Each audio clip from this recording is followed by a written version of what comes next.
അപ്പോൾ ഇപ്പോൾ ട്രെൻഡിങ് ആയി പോയിക്കൊണ്ടിരിക്കുന്ന ഒന്നാണ് അല്ലേ ഹോംഫേർട്ടിൻ്റെ ഫ്രൂട്ട് പ്ലസ്. അപ്പോൾ നമ്മൾ സാധാരണ നമ്മൾ യൂട്യൂബിലാണെങ്കിലും ഫേസ്ബുക്കിലാണെങ്കിലും നമ്മൾ എപ്പോഴും അതിൻ്റെ പരസ്യങ്ങൾ കാണാറുണ്ട് അല്ലേ. അപ്പോൾ ഞാൻ വെറും പരസ്യം കണ്ടിട്ട് മാത്രമല്ല വാങ്ങിച്ചത്, ഞങ്ങളുടെ കസിൻസ് എല്ലാം യൂസ് ചെയ്തിട്ട് അവർക്ക് നല്ല റിസൾട്ട് കിട്ടിയെന്ന് പറഞ്ഞിട്ടാണ് ഞാൻ ഇത് യൂസ് ചെയ്യാൻ പോകുന്നത് കേട്ടോ. അപ്പോൾ നിങ്ങളായിട്ട് ഷെയർ ചെയ്യാമെന്ന് വിചാരിച്ചു. അപ്പോൾ അതിൻ്റെ ഫുൾ ഡീറ്റെയിൽസ് ഇതിൽ എഴുതിയിട്ടുണ്ട് കേട്ടോ. അപ്പോൾ നമ്മൾ വലിയ മരങ്ങൾക്കൊക്കെയാണ് വെച്ചാൽ 1 സ്പൂണോളം 5 ലിറ്റർ വെള്ളത്തിൽ കലക്കിയിട്ട് ഒഴിച്ചു കൊടുക്കണം. അപ്പോൾ ചെറിയ ചെടികൾക്കാണ് വെച്ച് നമുക്ക് അര സ്പൂണിൽ 2 ലിറ്റർ വെള്ളത്തിൽ കലക്കിയിട്ട് ഒഴിച്ചു കൊടുത്താൽ മതി. അപ്പോൾ വലിയ തോട്ടമൊക്കെ ആണ് വെച്ചാൽ അപ്പോൾ നമ്മൾ ഈ ബോട്ടിൽ ഫുള്ളായിട്ട് നമ്മളിത് കലക്കിയിട്ട് ഏകദേശം ഒരു 200 ലിറ്റർ വെള്ളത്തിൽ നമ്മൾ ഒഴിച്ചു കൊടുക്കേണ്ടി വരും. അപ്പോൾ ഇത് 3 മാസത്തിൽ ഒരിക്കൽ നമ്മൾ ചെയ്ത് കൊടുക്കണം കേട്ടോ. അപ്പോൾ നല്ല റിസൾട്ട് ഉണ്ടായിരുന്നു കേട്ടോ. അപ്പോൾ നമുക്കിതുപോലെ ഞങ്ങളുടെ ഒരു കസിൻസ് ചെയ്തിട്ട് നല്ല റിസൾട്ട് കിട്ടിയിട്ടുണ്ടായിരുന്നു. അപ്പോൾ അത് വേണ്ടിയിട്ട് ഞാൻ വാങ്ങിച്ച് നോക്കാമെന്ന് വിചാരിച്ചു. അപ്പോൾ എന്നെപ്പോലെ എല്ലാവരും ഇതുപോലെ ഡൗട്ടായിട്ടിരിക്കുന്ന ഒരുപാട് ആൾക്കാരുണ്ടാവില്ല, അപ്പോൾ ഇത് വാങ്ങിക്കണോ എന്നൊക്കെ. അപ്പോൾ ഞാൻ ഇതേപോലെ ഒരു ഡൗട്ടായിട്ട് വാങ്ങിച്ചാണ്. പക്ഷേ ഞാൻ അവൻ്റെയൊക്കെ റിസൾട്ട് കണ്ടപ്പോഴാണ് ഞാനിത് വാങ്ങിക്കാൻ തീരുമാനിച്ചത് കേട്ടോ. അപ്പോൾ മസ്റ്റായിട്ട് എല്ലാവരും ധൈര്യത്തിൽ വാങ്ങിക്കുക, നല്ല റിസൾട്ടുള്ള ഒരു പ്രോഡക്റ്റാണ്. പിന്നെ അതേപോലെ തന്നെ നമുക്ക് ഹോമിയോ മരുന്നായതുകൊണ്ട് തന്നെ നമ്മുടെ ചെടികൾക്കോ അതുപോലെ മണ്ണിന് യാതൊരു ദോഷവും സംഭവിക്കില്ല കേട്ടോ. അപ്പോൾ നമുക്കിത് എന്തായാലും നമുക്കതിൻ്റെ എത്രത്തോളം റിസൾട്ട് ഇതിൽ കിട്ടുന്നുണ്ട് എന്നൊക്കെ ഞാൻ ഡീറ്റെയിൽ ആയിട്ട് പിന്നീട് ഒരു വീഡിയോ ചെയ്യാവുന്നതാണ് കേട്ടോ. അപ്പോൾ ഇപ്പോൾ ഞാനിത് ഏതൊക്കെ മരത്തിലാണ് ഒഴിച്ചു കൊടുക്കുന്നത്, എങ്ങനെ ഒഴിച്ചു കൊടുക്കുന്നതെന്നല്ല ഞാൻ ഇതിൽ ഡീറ്റെയിലായി കാണിക്കുന്നുണ്ട്. അപ്പോൾ മസ്റ്റായിട്ട് എല്ലാവരും ഒന്ന് കാണാം. അതുപോലെ എൻ്റെ ചാനൽ ആദ്യമായിട്ട് കാണുന്നവരാണെന്ന് വെച്ചാൽ സബ്സ്ക്രൈബ് ചെയ്യാനും സപ്പോർട്ട് ചെയ്യാനും ഒന്നും മറക്കരുത് കേട്ടോ. അപ്പോൾ ഇത് നന്നായിട്ട് ഇളക്കി കൊടുക്കണം കേട്ടോ. അപ്പോൾ നന്നായിട്ട് അതിൽ അബ്സോർവ് ആയാൽ മാത്രമേ നമുക്ക് അതിൻ്റെ റിസൾട്ടൊക്കെ കിട്ടുള്ളൂ. അപ്പോൾ നല്ലോണം ക്ലോക്ക് വൈസിൽ ആൻറ്റി ക്ലോക്ക് വൈസിലൊക്കെ നന്നായിട്ടൊന്ന് ഇളക്കി കൊടുക്കുക. അപ്പോൾ ആദ്യമായിട്ട് ഞാൻ ഒഴിച്ചു കൊടുക്കുന്നത് കൊയ്യാക്ക ചെടിക്കാണ് കേട്ടോ. അപ്പോൾ ഇവിടെ കൊയ്യാക്ക എനിക്ക് കിട്ടുന്നുണ്ട്, പക്ഷേ വളരെ കുറച്ച് മാത്രമേ കിട്ടുന്നുള്ളൂ കേട്ടോ. പക്ഷേ കിട്ടുന്ന കൊയ്യാക്ക അത്യാവശ്യം നല്ല വലിപ്പം വെക്കുന്നുണ്ട്. അതുപോലെ തന്നെ ചെടിയുടെ ഒരുപാട് ഹൈറ്റ് പോകുന്നില്ല. അതുപോലെ ചെടിക്ക് ഇത്തിരി ആരോഗ്യം കുറവാണ്. അപ്പോൾ നമുക്ക് എന്തായാലും ഇതിനൊന്ന് നമുക്ക് ഒഴിച്ചു കൊടുത്ത് നോക്കാം. അതേപോലെ തന്നെ ബേറാപ്പിളാണ്. ഇപ്പോൾ ബേറാപ്പിൾ ഞാൻ നേരത്തെ ഒരു വീഡിയോ ചെയ്തിട്ടുണ്ടായിരുന്നു. അപ്പോൾ അത് വേറെ ഭാഗത്ത് ഉള്ള മരമായിരുന്നു. അപ്പോൾ ഈ ഭാഗത്തുള്ള മരത്തിൽ അധികം കായ്കൾ വരാറില്ല കേട്ടോ. അപ്പോൾ നമുക്ക് ഈ മരത്തിലൊന്ന് ഒഴിച്ചു കൊടുത്ത് നോക്കാം. ഞാൻ നേരത്തെ ഉണ്ടായിരുന്ന ഒരു ബേറാപ്പിൾ അത്യാവശ്യം നല്ലോണം തന്നെ കഴിഞ്ഞ പ്രാവശ്യം കിട്ടിയിട്ടുണ്ടായിരുന്നു. പിന്നെ അടുത്തത് നമുക്കിത് ലിച്ചിയാണ് കേട്ടോ. അപ്പോൾ ഇതിൽ ഒട്ടും തന്നെ ഇത് വെച്ചിട്ട് ഏകദേശം ഒരു 6-7 കൊല്ലം ആയിട്ടുണ്ട്. ഒട്ടുതൈയാണ് വാങ്ങിച്ച് വെച്ചിട്ടുണ്ടായിരുന്നത്. ഒട്ടും തന്നെ അതിൽ ചെടികൾക്ക് ഒട്ടും ആരോഗ്യം ഉണ്ടായിരുന്നില്ല കേട്ടോ. ഇലകളൊക്കെ വരുന്നത് കുറവാണ്.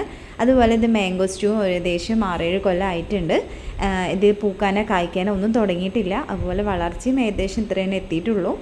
അപ്പോൾ ഏകദേശം നമുക്ക് ഇതിന് ഒരുപാട് വെയിൽ വേണ്ടാത്തത് കൊണ്ട് തന്നെ ഞാൻ തെങ്ങിൻ്റെയും അതുപോലെ മുരിങ്ങ മരത്തിൻ്റെ ഇടയിലാണ് വെച്ച് കൊടുത്തിട്ടുണ്ടായിരുന്നത് കേട്ടോ.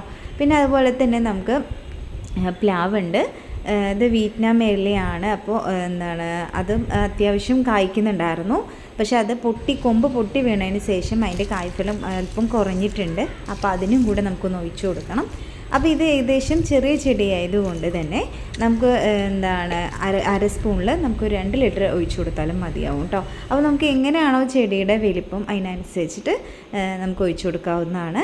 പിന്നെ അടുത്തതായിട്ട് നമുക്ക് ഇതേപോലെ ഞാൻ കാണിച്ചു തന്ന എല്ലാ മരത്തിലും ഞാൻ ഒഴിച്ചു കൊടുക്കുന്നുണ്ട് കേട്ടോ. പിന്നെ അതുപോലെ തന്നെ പപ്പായയാണ്. അപ്പോൾ പപ്പായ ചെടിയാണ്. അപ്പോൾ ഞാൻ ഇതിങ്ങനെ ചരിച്ച് നട്ടതാണ് കേട്ടോ. ചരിച്ച് നടുമ്പോൾ നമുക്ക് അടിയിൽ നിന്ന് നല്ല കായ്ഫലം കിട്ടുമെന്ന് പറഞ്ഞിട്ട് ചെയ്തതാണ്. പക്ഷെ ഇതിൻ്റെ ആരോഗ്യം വളരെ കുറവാണ്. അപ്പം നമുക്കിത് ഒഴിച്ചതിന് ശേഷം നമുക്കിതിൻ്റെ റിസൾട്ട് എങ്ങനെയാണ് എന്താണെന്നൊക്കെ ഞാൻ പിന്നീട് ഒരു വീഡിയോയിൽ ഡീറ്റെയിൽ ആയിട്ട് കാണിച്ചു തരാവുന്നതാണ് കേട്ടോ. അപ്പോൾ ഇതുപോലെ കുറച്ച് പപ്പായ തൈയൊക്കെ ഉണ്ട്. അപ്പോൾ അതിനൊക്കെ ഒന്ന് ഒഴിച്ചു കൊടുത്ത് നോക്കാം കേട്ടോ. അപ്പോൾ ഇതിൻ്റെ റിസൾട്ട് എങ്ങനെയാണ് എന്നാണൊക്കെ നമുക്ക് എല്ലാവർക്കും ഒരുമിച്ച് നമുക്കത് നോക്കി മനസ്സിലാക്കാം. അതുപോലെ തന്നെ ഞാൻ കാണിച്ചിരുന്ന ബേറാപ്പിളാണ്. അപ്പോൾ ഇത് പൂക്കാറുണ്ട്, പക്ഷേ ഇതിൻ്റെ കായ്ഫലം വളരെ കുറവായിരുന്നു. അപ്പോൾ അതിനും കൂടെ നമുക്ക് അതിൻ്റെ റിസൾട്ട് എങ്ങനെയാണ് എന്താണെന്നൊക്കെ നമുക്ക് നോക്കാം കേട്ടോ. അപ്പോൾ ഇത് ഇത്തിരി വലിയ മരം ആയതുകൊണ്ട് തന്നെ ഇതിന് ഏകദേശം നമുക്ക് 5 ലിറ്റർ വെള്ളത്തിൽ 1 സ്പൂണ് കലക്കിയിട്ട് ഒഴിച്ചു കൊടുക്കുകയാണ് ചെയ്തിരിക്കുന്നത് കേട്ടോ. അപ്പോൾ ഏകദേശം നമ്മുടെ ഒരു അളവ് വെച്ചതിന് ശേഷം നമ്മളിങ്ങനെ ഇതുപോലെ ഒഴിച്ചു കൊടുക്കുക. നമ്മൾ പ്രത്യേകിച്ച് വേറെ ഒന്നും ചെയ്യേണ്ട ആവശ്യമൊന്നുമില്ല. ജസ്റ്റ് ഇങ്ങനെ അതിന് ചുറ്റും ഒന്ന് ഒഴിച്ചു കൊടുത്താൽ മാത്രം മതി. പിന്നെ അതേപോലെ ഞാൻ പറഞ്ഞ ലിച്ചിയാണിത്. അപ്പോൾ ഇതിനും ഇലകൾ വളരെ കുറവാണ് വരുന്നത്. ഞാനിതിന് മോതിരവളയൊക്കെ ഇട്ട് നോക്കിയിട്ടുണ്ടായിരുന്നു. പക്ഷെ അതിൽ ഇലകൾ വരണം മാത്രമേ ഉണ്ടായിരുന്നുള്ളൂ, കായ്ക്കുന്നുണ്ടായിരുന്നില്ല. അപ്പോൾ എന്തായാലും നമുക്കിത് ഒഴിച്ചതിന് ശേഷം നമുക്ക് എന്താണ് അതിൽ വരുന്ന മാറ്റങ്ങളും എന്തൊക്കെയാണ് അതിൻ്റെ റിസൾട്ടൊക്കെ ഞാൻ കാണിച്ചു തരാം കേട്ടോ. അപ്പോൾ എൻ്റെ ചാനൽ ആദ്യമായിട്ട് കാണുന്നവരുണ്ടെന്ന് വെച്ചാൽ ഒന്ന് സബ്സ്ക്രൈബ് ചെയ്ത് വെക്കാനും അതുപോലെ ഓൾ ബട്ടൺ ഒന്ന് ക്ലിക്ക് ചെയ്യാനും മറക്കരുത് കേട്ടോ. അപ്പോൾ നമുക്കിതിൻ്റെ റിസൾട്ടും കാര്യങ്ങളൊക്കെ എങ്ങനെയാണ് നോക്കാം. അപ്പോൾ നമ്മൾ യൂട്യൂബിലും ഫേസ്ബുക്കിലൊക്കെ കാണുന്നതൊക്കെ നമ്മൾ ശരിയാണോ എന്ന് നമുക്കും കൂടി അറിയണ്ടേ അല്ലേ. അപ്പോൾ നമുക്കിത് എങ്ങനെയാണ് നമുക്കൊന്ന് ചെയ്തിട്ട് നമുക്ക് നോക്കാവുന്നതാണ് കേട്ടോ. അപ്പോൾ ഇതേപോലെ തന്നെ ഇത് മാംഗോ സ്റ്റൂ ആണ്. അപ്പോൾ മാംഗോ സ്റ്റൂവും കുറേ വർഷമായി വെച്ചിട്ട് അത്യാവശ്യം ഇലകൾ മാത്രം ഇതിൽ അത്യാവശ്യം വരുന്നുണ്ട്, ഇതുവരെ പൂത്തിട്ടില്ല. അപ്പോൾ നമുക്കിത് ഒഴിച്ചതിന് ശേഷം നമ്മുടെ അതിൻ്റെ റിസൾട്ട് നോക്കാം കേട്ടോ. നമുക്കിത് എന്താണ് പ്ലാവിൻ്റെ അത്യാവശ്യം ഒരുപാട് ചക്ക വന്നുകൊണ്ടിരുന്ന പ്ലാവായിരുന്നു. പക്ഷേ ഇത്തവണ അതിന് വളരെ കുറവാണ് കായ്ഫലം കിട്ടിയിരിക്കുന്നത്. പിന്നെ അതിൻ്റെ ആരോഗ്യം വളരെ കുറവായതുകൊണ്ട് തന്നെ അതിൻ്റെ കൊമ്പ് പെട്ടെന്ന് പൊട്ടി പോകുന്നത് കൊണ്ട് തന്നെ ചക്ക വരുന്നത് വളരെ കുറവാണ്. അപ്പോൾ അതിൻ്റെയും കൂടെ റിസൾട്ട് നമുക്ക് എങ്ങനെയാണ് ഇനിയിപ്പോൾ അടുത്ത സീസണിൽ ഇതെങ്ങനെയാണ് കായ്ക്കാമെന്നും കൂടെ നോക്കാം കേട്ടോ. അതേപോലെ തന്നെയാണ് നമുക്ക് സപ്പോട്ട ചെടിയാണ്. അപ്പോൾ സപ്പോട്ട ചെടിയിൽ കായകൾ വരുന്നുണ്ട്, പക്ഷെ അതിന് ഒരുപാട് വലിപ്പം വയ്ക്കുന്നുണ്ടായിരുന്നില്ല. ചെറിയതായിരിക്കുമ്പോൾ തന്നെ നമുക്ക് അണ്ണാനി കിളികളെല്ലാം കടിച്ചിരുന്ന് പോണത് കൊണ്ടാണോ എന്ന് അറിഞ്ഞുകൂടാ. ഏകദേശം ചെറിയൊരളവിനാണ് കിട്ടുന്നത്. അപ്പോൾ അതിൻ്റെയും കൂടെ നമുക്ക് റിസൾട്ട് എന്താണ് നോക്കാം കേട്ടോ. പിന്നെ ഇത് ഒരുപാട് വർഷമായിട്ടുള്ള ഞാവൽപ്പഴമാണ്. ഇത് വിത്ത് ഇട്ടിട്ട് വന്നതാണ് കേട്ടോ, അതുകൊണ്ടാണോ കായ്ക്കാത്തതെന്ന് അറിയില്ല. ഞാൻ ഇതിന് മോതിര വളയൊക്കെ ഇട്ട് നോക്കിയിട്ടുണ്ടായിരുന്നു. അപ്പോൾ അതിൻ്റെ റിസൾട്ടൊന്നും എനിക്ക് കിട്ടിയിട്ടുണ്ടായിരുന്നില്ല. അപ്പോൾ എന്തായാലും നമുക്ക് ഇതൊന്ന് ഒഴിച്ചു കൊടുത്തിട്ട് നമുക്ക് ഏകദേശം ഒരു 3 മാസം ഏകദേശം ഇങ്ങനെ എടുക്കും എന്ന് എനിക്ക് തോന്നുന്നത്. കാരണം അതിൻ്റെ അടുത്തൊരു സീസൺ വരുന്ന ഒരു ടൈം ആകുമ്പോഴേക്കാണ് നന്നായിട്ട് കായ്ക്കുക എന്നാണ് ഞാൻ കേട്ടിരിക്കുന്നത്. എന്നാലും നമുക്ക് എന്തെങ്കിലും വ്യത്യാസങ്ങൾ ഈ മരങ്ങളിൽ ഉണ്ടാവുകയാണെന്ന് വെച്ചാൽ ഞാൻ അപ്പം തന്നെ അതിൻ്റെ ഒരു വീഡിയോ ചെയ്യാവുന്നതാണ് കേട്ടോ. അപ്പോൾ എല്ലാവരും സബ്സ്ക്രൈബ് ചെയ്ത് വെക്കാൻ, അതുപോലെ തന്നെ ആ ഓൾ ബട്ടൺ ക്ലിക്ക് ചെയ്യാനും മറക്കരുത്. അപ്പോൾ ഞാൻ ഇതിൽ അത്യാവശ്യം എല്ലാ മരങ്ങൾക്കും ഞാൻ ഒഴിച്ചു കൊടുത്തിട്ടുണ്ട് കേട്ടോ. അപ്പോൾ നമുക്ക് എന്തെല്ലാം മാറ്റങ്ങളാണ് സംഭവിക്കുന്നത് എല്ലാം നോക്കുക. അപ്പോൾ നമുക്ക് ഇപ്പോൾ എല്ലാവർക്കും ഈ വീഡിയോ കാണുന്ന എല്ലാവർക്കും നമുക്ക് നല്ല യൂസ്ഫുൾ ആയിട്ടുള്ള ഒരു മെഡിസിനാണ് വെച്ചാൽ നമുക്ക് എല്ലാവർക്കും ധൈര്യത്തിൽ ഉപയോഗിക്കാവുന്നതാണ് കേട്ടോ. പിന്നെ അതേപോലെ തന്നെ ഇതിൻ്റെ മാവും ഉണ്ട്. അപ്പോൾ മാവും കൂടെ നമുക്കൊന്ന് ഒഴിച്ച് നോക്കാമെന്ന് വിചാരിച്ചു. ഒന്ന് വന്നിട്ട് കാലാപ്പാടിയാണ്, പിന്നെ ഒന്ന് ബങ്കനം പള്ളിയാണ്. അപ്പോൾ അതും കൂടെ നമുക്കൊന്ന് ഒഴിച്ച് നോക്കാം കേട്ടോ. അപ്പോൾ ഇതിൽ നമുക്ക് എന്ത് ഡിഫറൻസ് വന്നാലും ഞാൻ അതിൻ്റെ വീഡിയോ ചെയ്ത് നിങ്ങൾക്ക് കാണിച്ചു തരാവുന്നതാണ് കേട്ടോ. അപ്പോൾ എല്ലാവരും ഒന്ന് ആ ഓൾ ബട്ടൺ ഒന്ന് ക്ലിക്ക് ചെയ്ത് വയ്ക്കാൻ മറക്കരുത്. അപ്പോൾ എന്താണ് നമുക്ക് ഇതിൽ നിന്ന് നമുക്ക് മാറ്റം മരങ്ങൾക്ക് സംഭവിക്കുന്നതെന്ന് നമുക്ക് ഡീറ്റെയിൽ ആയിട്ട് കാണാവുന്നതാണ്.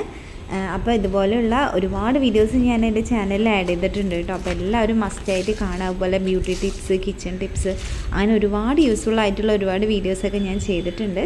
അപ്പോൾ മസ്റ്റായിട്ട് എല്ലാവരും ചാനൽ കയറി നോക്കുക. അതുപോലെ ഇഷ്ടപ്പെടുകയാണെന്ന് വെച്ചാൽ സബ്സ്ക്രൈബ് ചെയ്യാനും സപ്പോർട്ട് ചെയ്യാനും ഒന്നും മറക്കരുത് കേട്ടോ.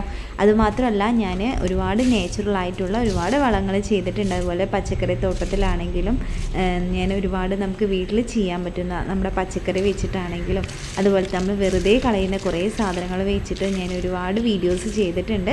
തീർച്ചയായും നിങ്ങൾക്ക് എല്ലാവർക്കും യൂസ്ഫുൾ ആയിരിക്കും കേട്ടോ. അതുപോലെ ഞാൻ പപ്പായ, അതുപോലെ തന്നെ പൈനാപ്പിൾ, ഫാഷൻ ഫ്രൂട്ടിനെല്ലാം വെച്ച് കൊടുത്തിട്ടുണ്ട്. മസ്റ്റായിട്ട് എല്ലാവരും ട്രൈ ചെയ്ത് നോക്കുക. Okay, by.